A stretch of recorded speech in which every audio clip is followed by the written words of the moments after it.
Good morning. I'm Amy Lensing-Tate, the Executive Director of the University of Wisconsin-Milwaukee Alumni Association. Welcome to our mobile master chat.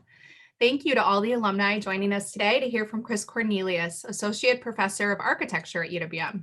Chris is a citizen of the Oneida Nation of Wisconsin and founding principal of Studio Indigenous, a design practice Good morning. I'm Amy Lensing-Tate, serving Indigenous clients. Wisconsin-Milwaukee Alumni Association. Welcome to. Sorry about that. Okay. Cornelius was a collaborating designer of Indian Community School of Milwaukee. Chris' most recent awards and honors include the inaugural Miller Prize from Exhibit Columbus, a 2018 Architects Newspaper Best of Design Award, and an artist residency from the National Museum of American Indian. This semester, Cornelius is the Louis I. Kahn Visiting Assistant Professor of Architecture Design at Yale University. I'll join you again at the end of the chat to take your questions, but now it's my pleasure to turn things over to Professor Cornelius. Thank you, Amy.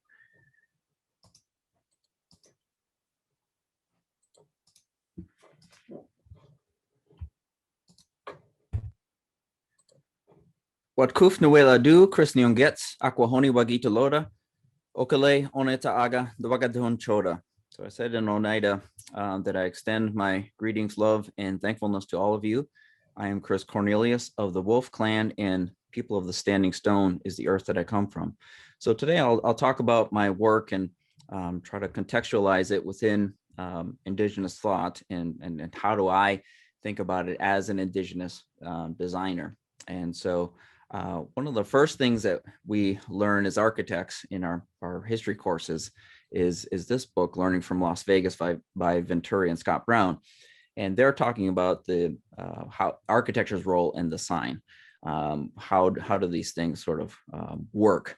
And for me, as a young architect, particularly when I was in graduate school, I started to really think about these two things because I started to examine how architecture was being made for Native people at the end of the 20th century. And when I started to sort of examine that and survey that myself, I started to think about this particular page and diagram of theirs, because what I saw were basically two types of building that were being made. One I call the zoomorph. It's a turtle. This is the elementary school on my reservation, was built in the 90s. I didn't have anything to do with the design or construction of this particular project, but it always kind of like, I thought of it as an odd thing, meaning that the building is a turtle. The gym is in the head and it has eyes and feet and a tail. So from the outside and everything about it, the roof is curved like the shell. Everything about it is a turtle. But when you get inside, you don't see the turtleness, and it doesn't really talk about how the turtle is important to our culture. And there are many buildings like this. A number of buildings that were made for Indigenous clients that were shaped like turtles or bears or thunderbirds or whatever. So I call those the zoomorph. The second type is what I call the pictograph, because it's a sort of normative building, a building that you would see anywhere, but it has Indigenous iconography applied to it. And that in and of itself doesn't indigenize the architecture. So when I saw these two things, I thought of the duck and the decorated shed. And I started to really realize that there had to be a better way to integrate the culture, to translate the culture through architectural experience. And how was I going to do that? And another thing I'd like to share that is really kind of influences my work is this idea that when Indigenous people see the land, they often tell stories about it.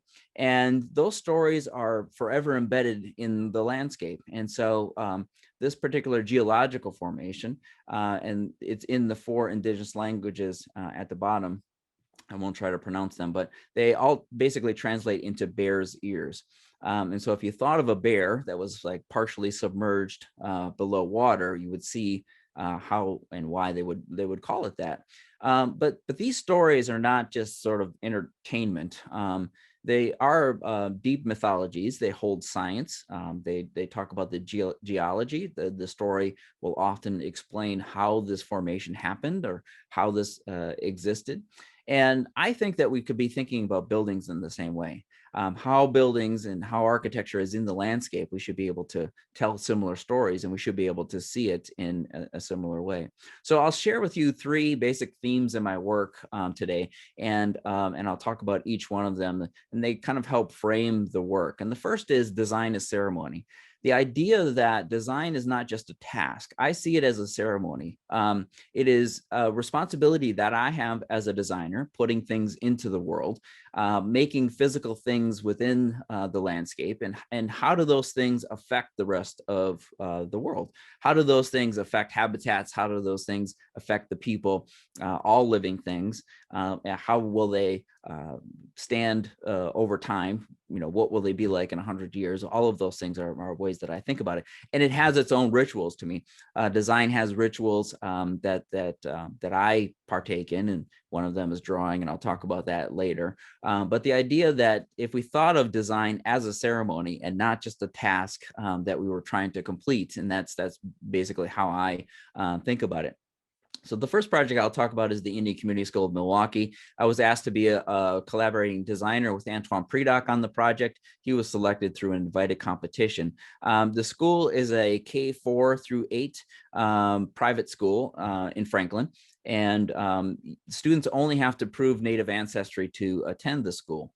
They have, I think, around 330 students in the school. And they occupy a site that they purchased. It's close to 200 acres, I think. But most of this land was previously farmed. Some of it is untouched, but it really kind of reflects the landscape of Wisconsin. And it is a project that we were trying to demonstrate the cultures of all the 11 tribes in Wisconsin. We all are of Eastern woodland descent. My people, the Oneida, are indigenous to New York State, but this particular landscape is similar to that landscape. And when we migrated here in the 1820s, we were part of that group of sovereign nations that exist today in Wisconsin. And so the school is about 160,000 square feet. And so what we wanted to do was to start to think about this as not just being a translation of physical, sort of like this building means this, but how do we make these cultural values experiential? We really focused on cultural values of those 11 tribes because they're in 5 distinct sort of cultural groupings, and how will those things be similar is really kind of what we thought about. And we really thought about what we were putting into the landscape. And so this is a graphic that I created where it's everything from the site, the surface of the earth, all the way up to the moon. And what were all of the things that we were examining within that. We were looking at the animals that burrow into the earth. What lessons can we learn from them? So this graphic actually changes vertical scale as it goes up. We were looking at the birds that migrate across the landscape, across the air above the site, butterflies migrating, where geese migrate at 20,000 feet, airline traffic, where that happens, where the seasonal winds happen, where space travel normally happens, all the way up to the moon. Understanding that what we were producing or making and putting into the landscape is going to affect all of these things. And so we needed a graphic to create, or a graphic to explain how all of those things were affected. This is the second story where the middle school grades are 6 through 8. The tree columns that you see were sustainably harvested from the Menominee Nation. They have always sustainably harvested their forest. If you look at a satellite photo of Wisconsin, you'll be able to see where the Menominee Nation is. It's a very distinct rectangle on the map. It almost looks like it was photoshopped, but it's because their forest is so dense and they have always sustainably harvested it. These trees were brought down in a ceremony. They gave their lives to the school, and we are grateful for that. These trees, most of them are around 300 plus years old, white pines. They hold stories, and those stories could be and are pre-European contact, and they're put into the school to help tell those stories. They show up throughout the school, and they're unfinished. The bark was just stripped from them by an indigenous artisan. A Menominee artisan helped us put the trees columns onto the structural columns of the building. this graphic is one where we started to really talk about how these cultural values related to one another. And so one of the really important things about indigeneity that is something that is a part of my work is this idea of relationality, how things are actually related. And we think of things as if we were related in a familial way. And we started to think about the institutional labels that a school can have. And we removed those labels. We never wanted to use them. For instance, we never called the place that they eat the cafeteria. We never called it the lobby. We call it community. We never called it the theater. We call it drum. There's an earth to sky stare. So all of these things started to change the way that we think about them as designers. They helped us make choices, design choices of materials and patterns, colors, textures, how you would normally make those decisions as a designer. And we were beginning to think about how we would be doing that in a sort of non-institutional way. They still call them these things. The school opened in 2007. So anytime you go there, people will talk about community or drum, the earth to sky stare, and feast, and instead of the cafeteria. And the classrooms have names too. So they associate those classrooms with their names. Might be turtle, might be sweetgrass, it might be cedar. So the students call those classrooms those names instead of numbers, and they associate those with those cultural things. So another thing that we learn as architects and teach as architects is this piece by Loger. It's a frontispiece of a book that is intended to show us the origins of architecture, right? The idea that architecture came from the wild, and we started to develop buildings and building out of nature. Languages then were created, and societies were created, and political systems were created. But the beginnings of it is architecture. And this is an illustration to show us that, right? And I oppose that with what Indigenous architecture actually is, and how we begin to think about how Indigenous architecture relates to nature. How it comes from nature, and how it is intended to go back to nature, and how these two things work, in the sense that on the right is we're seeing nature as a resource, right, as a natural material, as something that is intended to be harvested and used in service of architecture. It's seeing nature as a commodity, as opposed to seeing nature as a relationship. We think of things, all living things, as if we were related to them. In a familial way, meaning the earth is our mother, the moon is our grandmother, the stones are our grandfathers, and we do think of stones as animate objects as part of that relationship. But I think that we should be thinking about buildings in the same way. We should be thinking about buildings as if we were related to them, because we would change the way that we thought about how we put them into the landscape, the responsibilities of doing that, and what happens with them over their lives. How do we think about the materials that we're putting into it? How do we think about the people that make the materials and install those materials? And then what happens to those materials? So this is something that we think about at the Indian Community School, and they're still a client of mine. So when we're selecting materials to change things, or the original materials, we've thought about that, because they specifically asked for a building that would last 100 years. But the differences here between the relationships of nature is not just commodity and relationship. It is the idea that nature is mine, that it is mine to master, to have dominion over. And the difference is here in the indigeneity, we think of nature as me, again, as if I'm related to it. I'm part of this system. And it's a different way of thinking about nature and about buildings, and how we're related to them.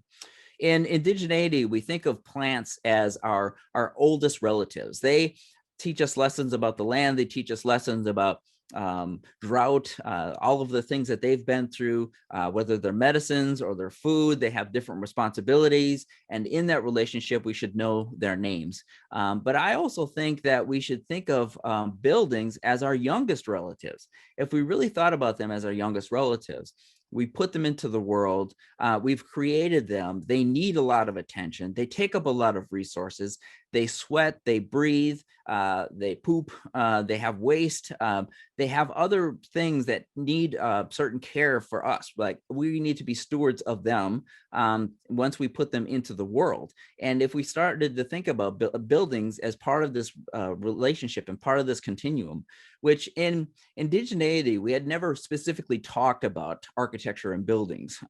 We had always thought about buildings as the ways that we built things in a ceremonial way, that they would go back to the landscape, they would go back to the earth. But now we have buildings that will last 100 years, hopefully, or more. And how do we think about them as our youngest relatives?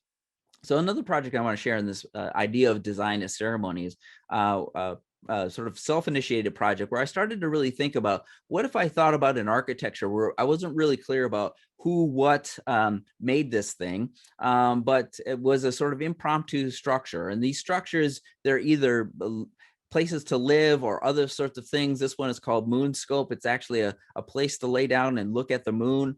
And I started to think about, as a designer, I'm trying not to use all of these metaphors and analogies in indigeneity and then translate that into an architecture, right? Again, like the turtle, or other sorts of things, other sorts of iconography.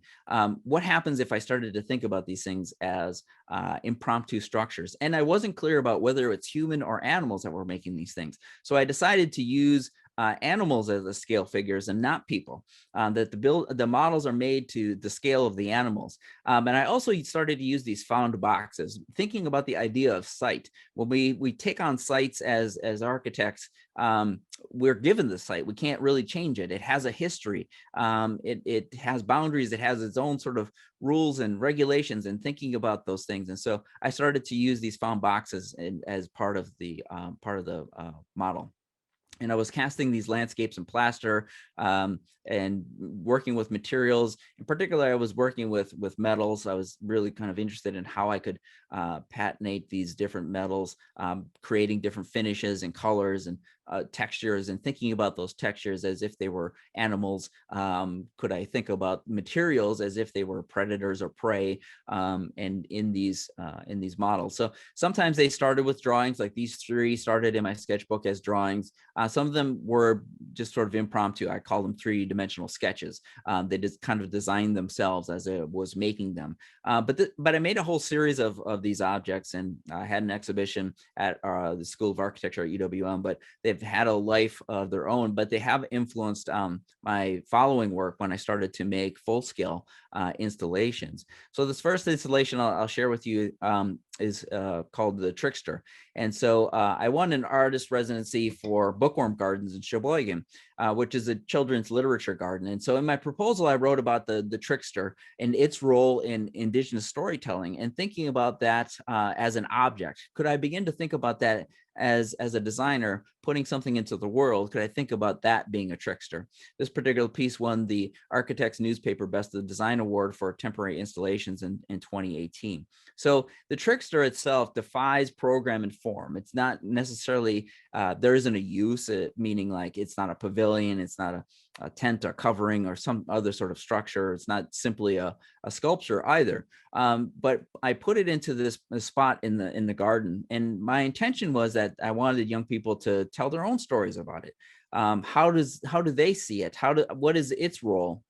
How does it exist within it? And so there was a young woman that she didn't know that it was me that was making the thing, and I asked her what she thought about it, and she said that she thought maybe it was from a movie that she hadn't seen yet, or animals made this, and then people came afterwards. And I thought to myself, that's exactly right. I mean, that's exactly how I wanted young people to see this thing, and thinking about how architecture can be more than just it program and form. And so I made it out of trees that I harvested on the site. And I gave thanks to the trees for giving their lives for this piece. It is copper mesh, and it's the same copper mesh that I was using on the previous models, same exact mesh. And I was thinking about, how do I scale this up, and beginning to think about things like regalia.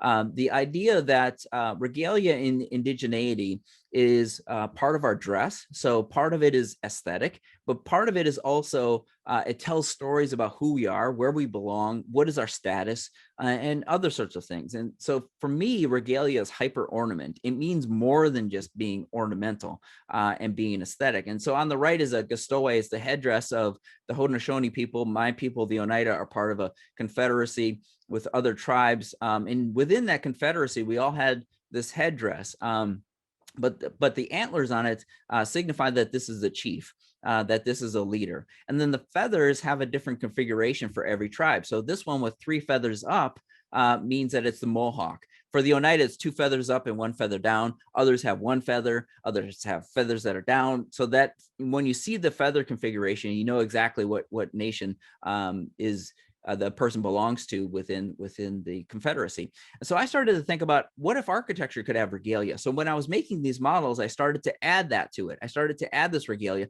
I started to think about how things ended. How does the thing meet the sky when we're looking at it? How does it begin to mesh with that? And how does it start to show us some of the things that regalia begins to show us? So this is a film that was made of the Trickster in the winter of 2019.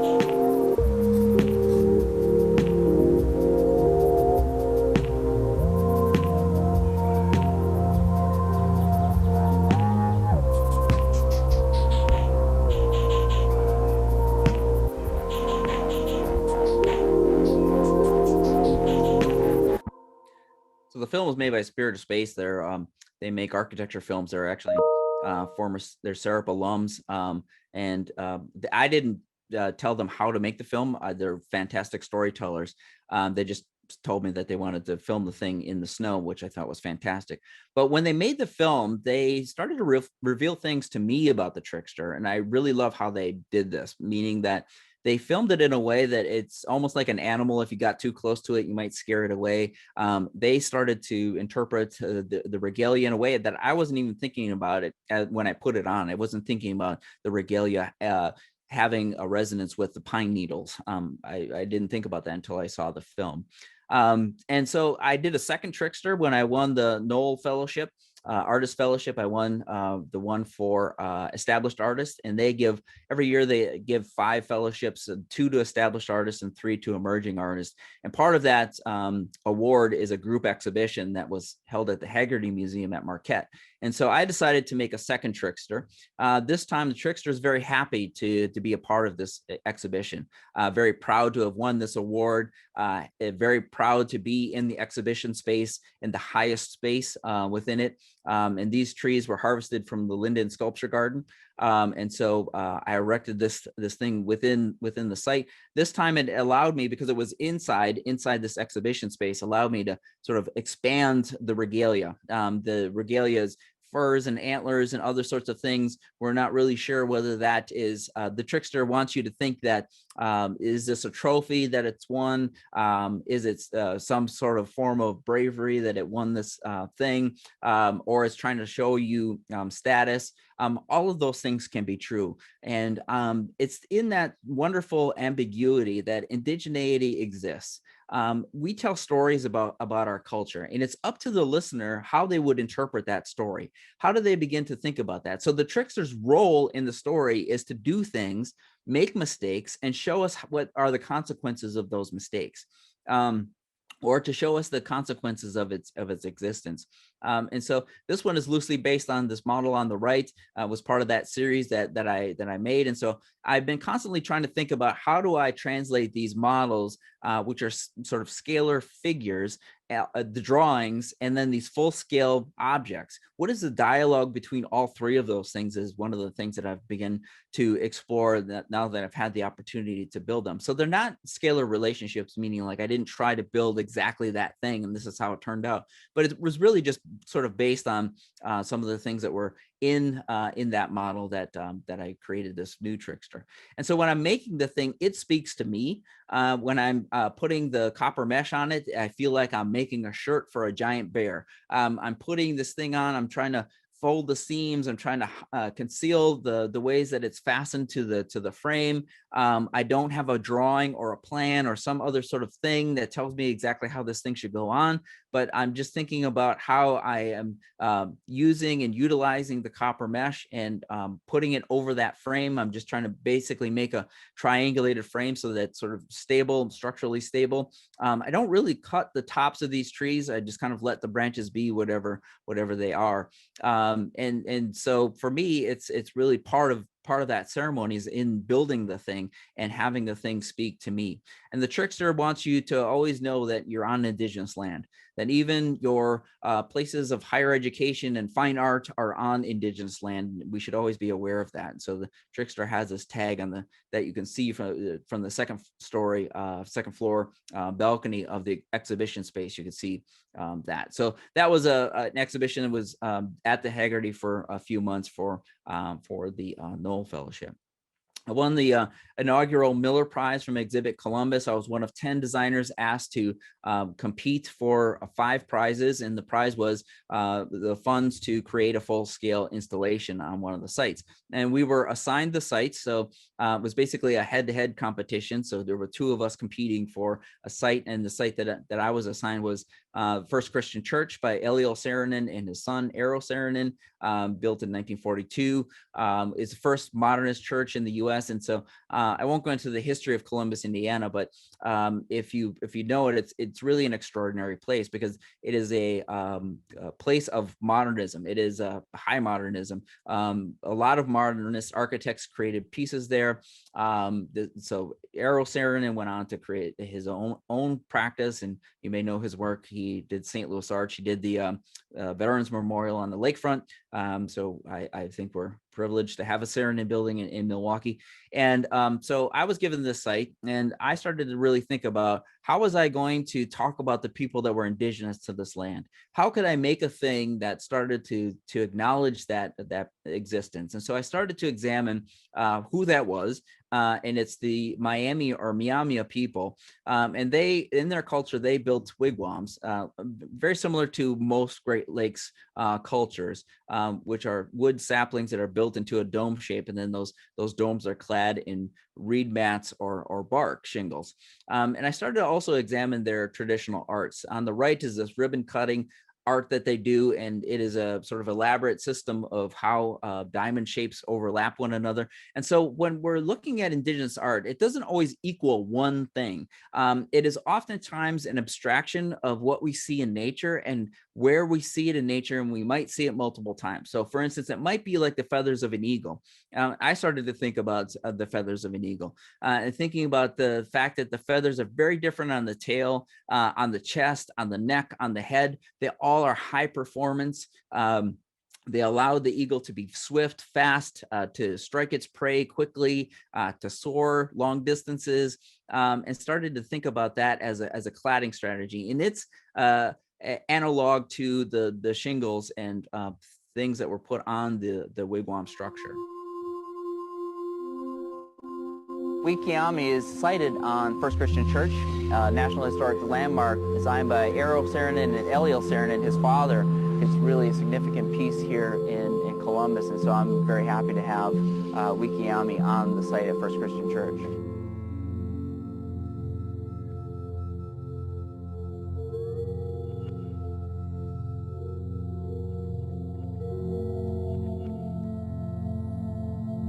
Wigwam is the Miamia word for wigwam, which was a traditional dwelling of the Miami people. So I wanted to address the indigenous people of Indiana, particularly this area.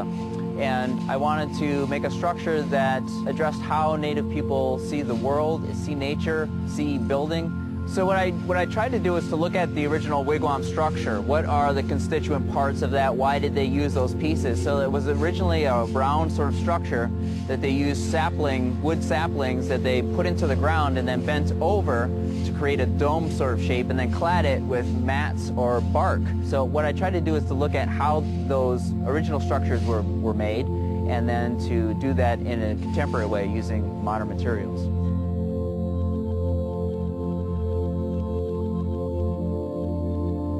The structure is steel rebar that is welded together, and then the outside is an expanded steel skin to allow some transparency. Sometimes it looks very veil-like. You can see right through it, and then different parts of the day when light is on it, it looks a little bit more opaque.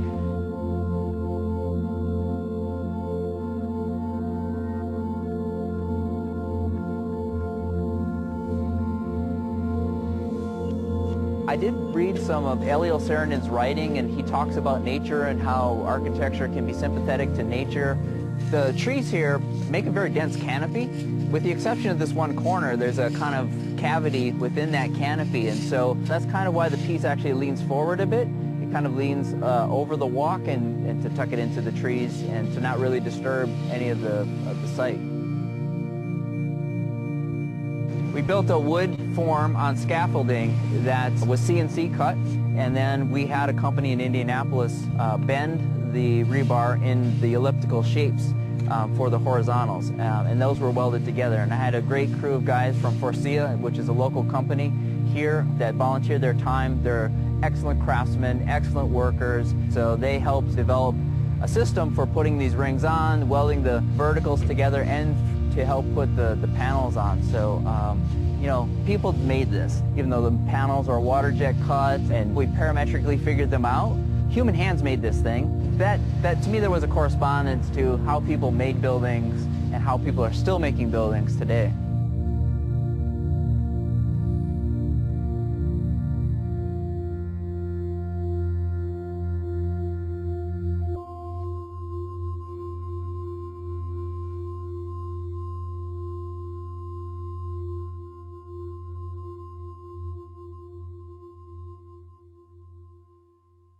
So the piece was completed in August of 2017 for the beginning of the exhibition, which the exhibition itself was 3 months, but the piece stayed there for 2 years. The church was really happy with it. Didn't have a particular use. It was a pavilion that was used in different ways. The library across the street used it for storytelling. There was a dance company that choreographed a piece around it. I just wanted it to be a thing that acknowledged the people. And it was important to me that it had the language in the name. Wikiami is Miamia. And so that people understood that these people were the ones that were indigenous to this land of just south central Indiana. The top of it is angled towards the fall equinox. This is when sun would come into the top and through the door. It actually is a time when there's a maximum amount of sun within the volume that reaches the ground. On that day is when they actually used it for the storytelling. The library used it for the storytelling. So I wanted it to acknowledge its an environment in that way. To me, the piece was like an animal. It rested at night. There aren't lights on it. People could come to it in different ways. It changed over those 2 years, became more rust colored. It's just a bare steel structure that is unfinished. And so it was taken down in 2019, right before the second iteration of Exhibit Columbus. The second theme that I want to talk about that's in my work is drawing as medicine. And when we talk about medicine in indigenous culture, the idea here is that it is a thing that makes you feel better. It makes you better, not just like physically, but mentally, psychologically, part of your life. And so for me, drawing is that thing. When I'm working in my sketchbook, it is a way for me to begin to generate ideas, to sort of begin to sort of meditate on things. Oftentimes, if not always, projects start in my sketchbook. I start to draw different things, and I think that inspiration finds you working. So I draw until the thing starts to come out. So I use my sketchbook for projects. I use my sketchbook for ideas. Travel sketches. Some of these have won awards. And so I fill about 2 of these to sometimes 3 of these a year, either with projects, notions, research, other sorts of things. And so when I'm drawing, I don't erase anything. I feel like we draw how we think, meaning like when we start ideas, they might not be fully formulated. We might draw in a sort of light way. And I started to really think about this when I was the artist in residence for the National Museum of the American Indian. And what I did was I created a graphic translation of my tribe's creation story. And within that story, there's a sky world above this world. The tree there's a great white pine in the middle of it. That tree was uprooted. the Sky Woman was thrown through that aperture and she came down to this world. Only things that existed were the water, animals, fish, birds. They realized if she hits the water, she's going to die. So a turtle emerged out of that water, and they realized if she just hits the turtle shell, she's going to die. So a muskrat grabs mud, he puts it on the back. She starts in a circle on that. Then there are other sorts of parts of the story. But for me, I wanted to think about this as an architect. How would I begin to draw a section of that sky world above this world? I don't know exactly how far that would be, but the story tells me how thick it is, because if the tree was uprooted and it created an aperture right through that, I know exactly how thick it is. So I researched the root structure of a white pine. And then I drew it accurately, and then that told me how thick I needed to make that. So I started to really think about this idea that within the creation story, it tells us more than just how the world was created, but it has science within it. It has biology, it has geology, other sorts of things within it. And I think there are scientific explanations for why that particular story exists in the way that it does. But in this exercise of creating these things is when I really started to thinking about how I was drawing, and how I was drawing in ways that I was planning out how these things would look. Started to think about that root structure again, how I was going to draw it, what type of different projective modes was I using as a designer? Was I drawing this in perspective and axonometric, in plan and section, and really starting to think about that. And this is when I really started to stop erasing. I started to draw and not erase things. And so for me, when I started, you can see at the bottom here, there's a sort of false start of what a turtle would look like in section. And instead of erasing it and moving on, I just left it. And then I started to research what that looked like, finding images of it and then redrawing those images within it. So the idea that you're not really making mistakes, you're just kind of recalibrating things and thinking about how you would draw over them, and thinking about within the story, it tells us how we got the three sisters, corn, beans, and squash, which are the main staples of our diet, and then how they're planted in this sort of really scientifically sophisticated system. And how was I going to draw those things? I also started to think about drawings as generating ideas and exploring things similar to the models. And so I created a series of drawings that are based on the Oneida moon calendar. Many tribes have calendars like this. It happens when there is a new moon, and those moons are named by things that are happening environmentally. They're happening, signaling ceremonies and other sorts of things. So we just started the maple syrup moon, which means that sap has started to run in the trees, and those trees are giving us that. That for sustenance, and it's traditionally how we used sweetened things and always used maple syrup. So you can see they have different names like thunder, planting, strawberry, green corn. So I started to think about could I create structures that were not metaphors of those things? Again, removing that idea that everything is a metaphor for something else, but could I start to make structures that had the data, wind data within them? And so I integrated that into creating certain forms. So each one of these has the same form. It's displaced from the ground. And so I started to think about its form, how it's held up. In this case, I was thinking about legs. Did this thing run to where it was? Every time I turn around and look at it, is it following me and then immediately stops and looks as if it's not moving? Or is it moving a little bit, moving like a clock where you can't even see it? I want to ask these kinds of questions as a designer. And so each one of these things has these parameters to them.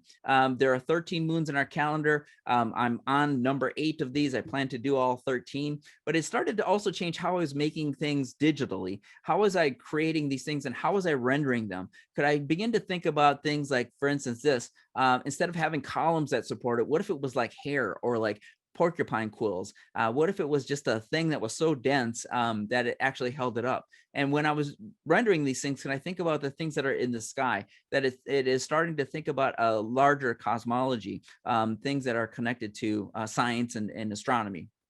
And in this one, I won a KRob award for best physical drawing that year. And I started to think about, well, what if there isn't rain and it needs to be harvested in a way? And you can see the bears pulling out this irrigation system to irrigate its landscape. And again, I'm not erasing things. You can see that I'm drawing over. There are basically drawings underneath these drawings, and I draw them in a sort of layered approach. And it is part of my ritual and ceremony and the way that I draw these. I draw them lightly at first. I splash watercolor on it so that it doesn't seem so precious. It actually adds to the character of it.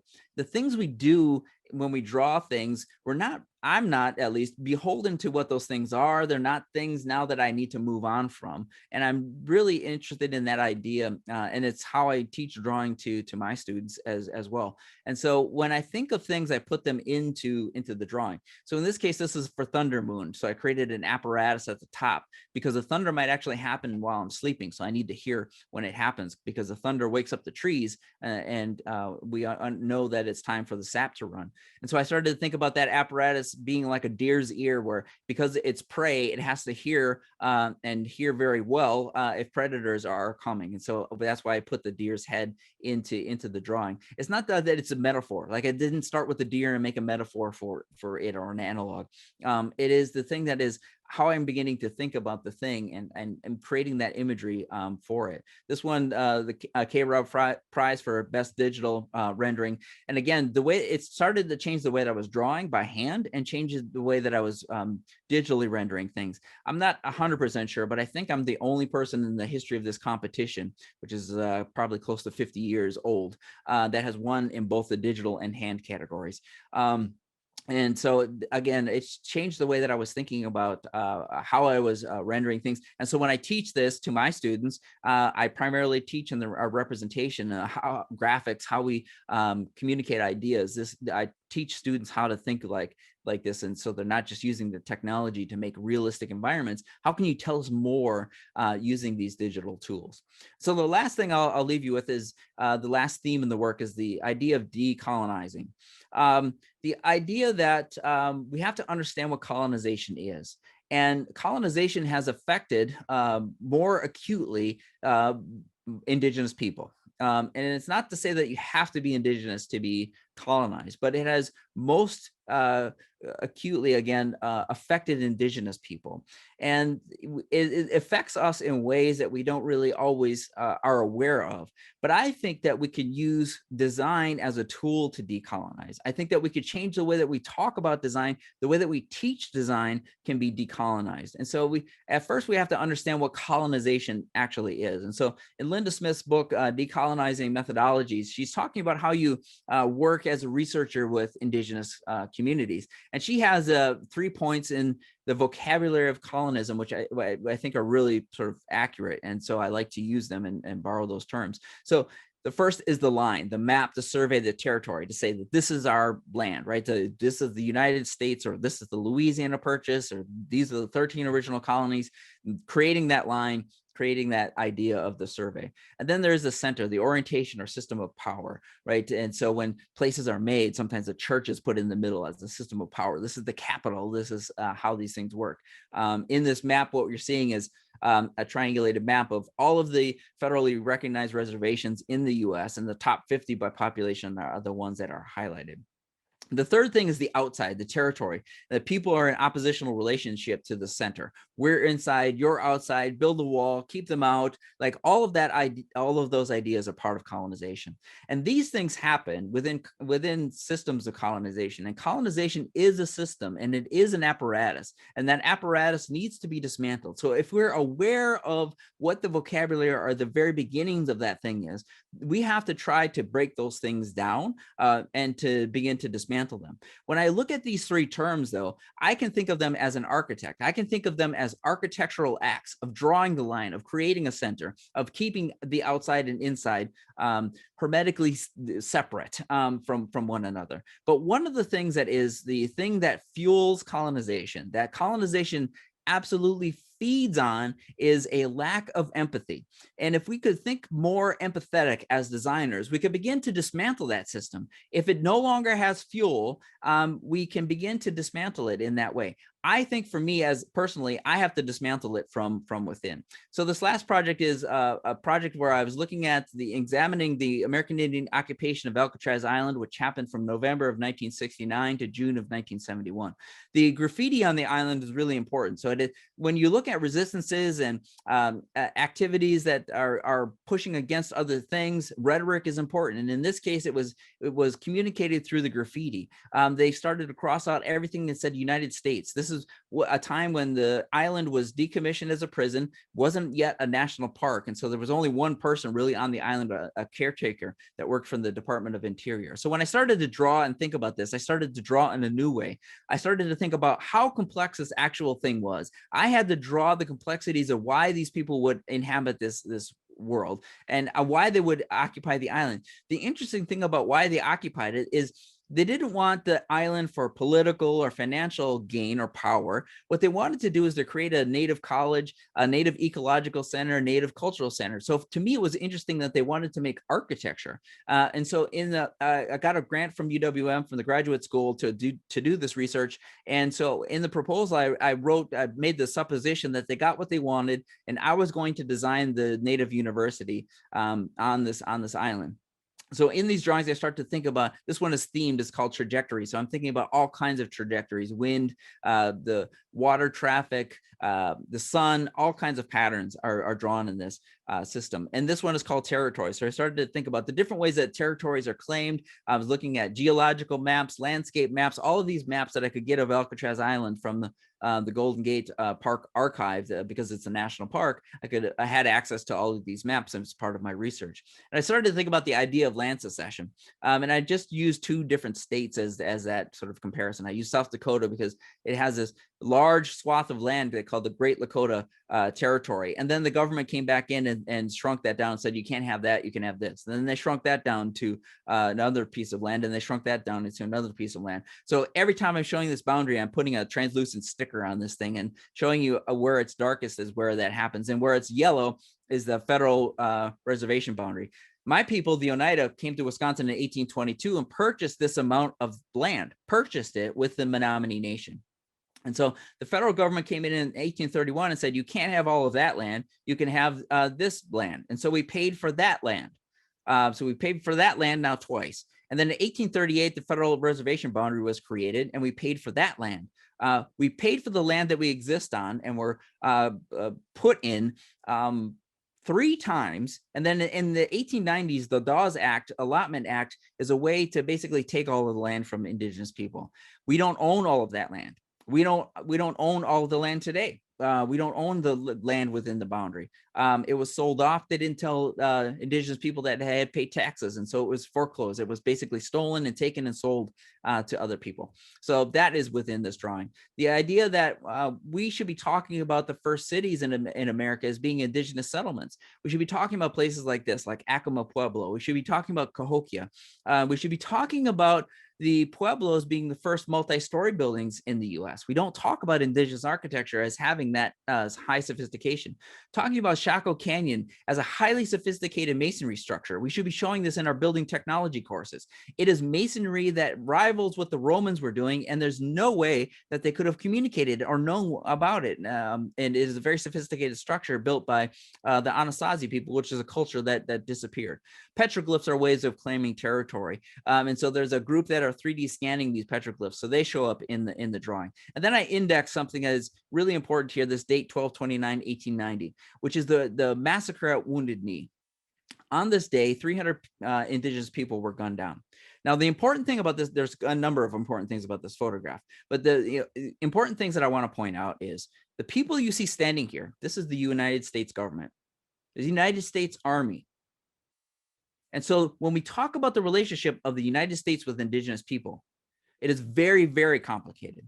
On that day, they shot 300 unarmed Indigenous people who were only dancing as part of a ceremony. The men were out in the field fighting the army. So of that 300, more than 200 were women and children, and they were buried in these mass graves.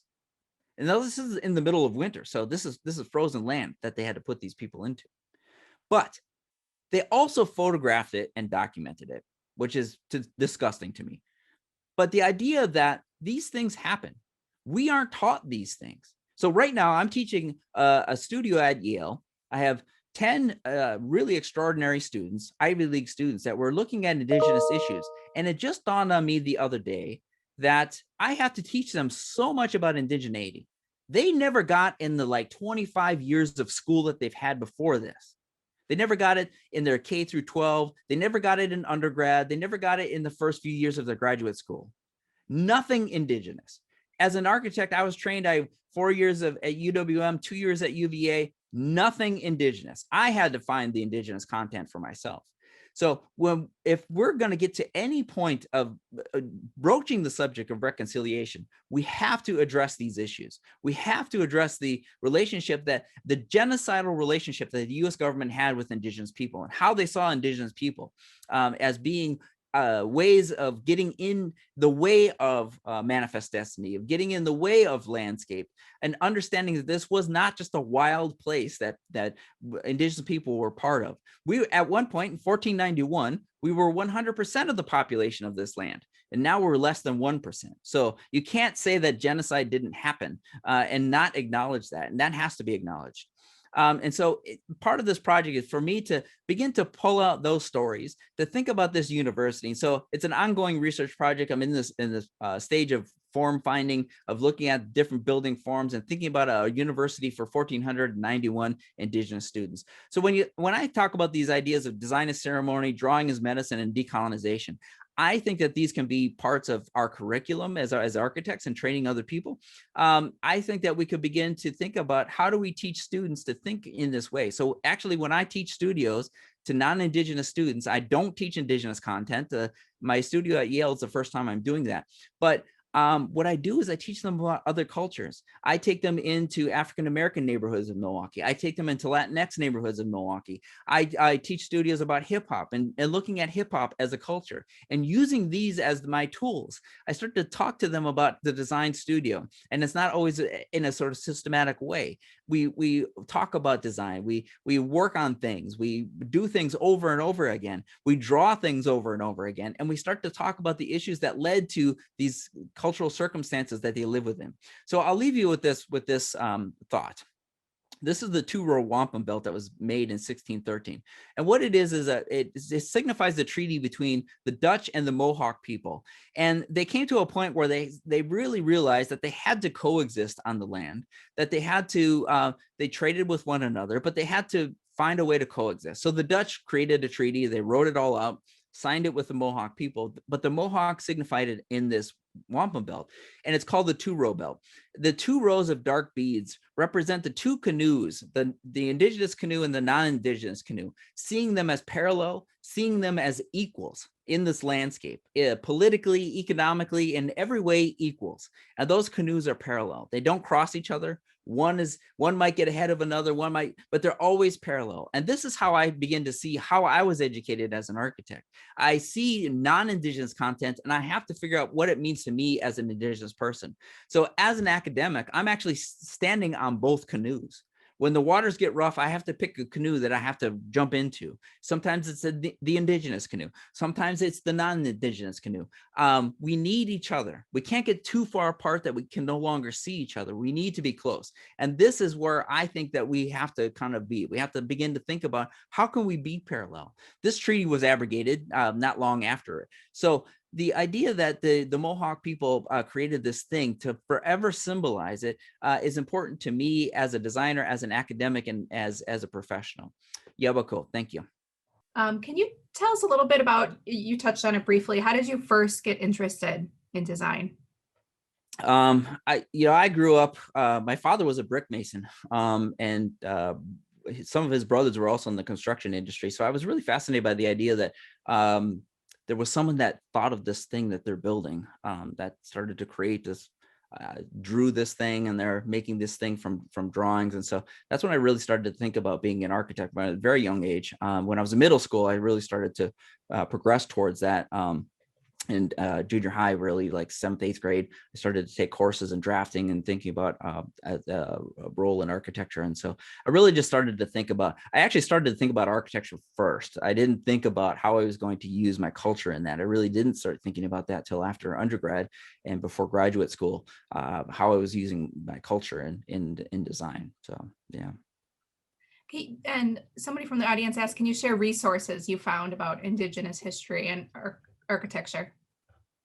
There aren't a lot of resources. One of the best resources is a book by Nabokov and Easton called Native American Architecture, which is a kind of survey of indigenous architecture across the U.S. And then they build it. The book is sort of structured in different cultural groupings or regional groupings, and they talk about the cultures in those. And I think it's probably the most comprehensive look at that. At indigenous architecture. There are other books. There have been some recent books, books called Our Voices that are written by indigenous architects about indigenous architecture all over North America. And then indigenous people in Australia and New Zealand have a lot of similarities to our culture. So they're included in those books too. But I also took indigenous, I took literature courses, sociology courses, history courses at UWM when I was an undergrad. I forget the numbers, like 15 or 18 different credits of that content. So I was really interested in learning more about that as an undergrad. And how did you find your way to UWM? It was the only school of architecture in the state. So that's really kind of one of the best in the country. That's right. That's right. We're probably, well, not probably, we are one of the biggest, to be honest. We're in the top 10 in size in the country. And it's really important to me that we think about that as being, we have a responsibility as being the only school of architecture within the state. I think that we have a responsibility to training architects within the state. And if we didn't exist, you have to think about where are licensed architects coming from if they don't go through our program. You showed your digital drawings. How has digital technology influenced your designs throughout your career? Well, it's another tool. I think that we should be using the tool that is most effective for what we want to accomplish. So the digital tools do a lot of heavy lifting for me.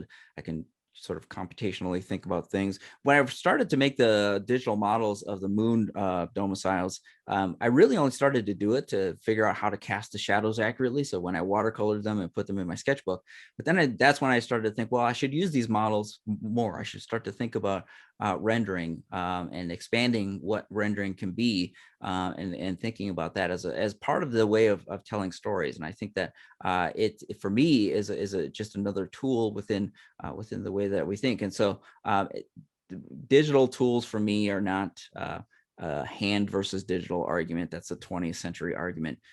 So when I'm teaching students, I teach them both. I teach both types of tools.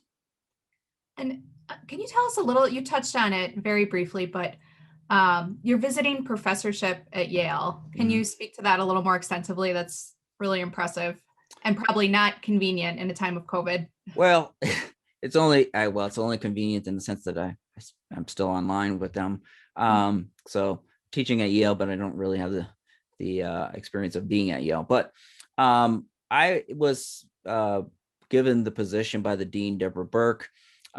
It's not really a position you can apply for. I didn't really think about it, to be honest. I was just lecturing at Yale because I had a friend there who asked me to lecture in his class. And so the dean wanted to meet with me, and I started to talk to her, and she has a few Indigenous students. And she asked me, like, well, how do I get more Indigenous students, Chris? And I said, well, one of the problems is that young Indigenous people don't see people like them in the profession. They don't see them in the profession. They don't see them in academia as being professors, and thinking about that. So she asked me to write a proposal to teach an advanced graduate studio. And then she awarded me with this sort of prestigious professorship for usually for young emerging architects. And so I decided that I was going to use that as an opportunity to teach young non-Indigenous architects to build this empathy. How could we begin to empathetically think about other people? We're working on housing, and we're working on a community that I've been involved with for about 2 years now, the Opaskwayak Cree Nation in Manitoba. They're 6 hours north of Manitoba. So their housing is exactly like the housing I grew up on in the Oneida Reservation, but the climate is very different. So I don't think that this has been approached as a design exploration before. It's really, well, it has, but not really like, what does it mean to be culturally appropriate? policy. There are indigenous policies that go along with housing, but so we're just looking at can we expand the notions of housing, and how can we expand how housing affects indigenous people, and housing as a human right is one of the things that we're exploring in the studio. Great, thank you. I think you also spoke to the last question here about current projects, unless there's any others that you'd like to elaborate on, perhaps the one in California. Well, that one I don't, because it's just starting, but Okay. two that I do want to talk about. One is I'm doing a permanent piece at Lawrence University in Appleton. They asked me to do a permanent piece that is a land acknowledgement of the Menominee people. We're just about to start fabrication of that. The final installation will happen in the beginning of May. The second project is one at UWM. We're working on a fire circle that is for Indigenous students, and it's for all students, to be honest, but it's primarily for Indigenous students. And again, it is a thing that is intended to be a land acknowledgement. It's made of stone. It's being made by Cora Stone in Madison, they make sophisticated stone structures for projects all over the world.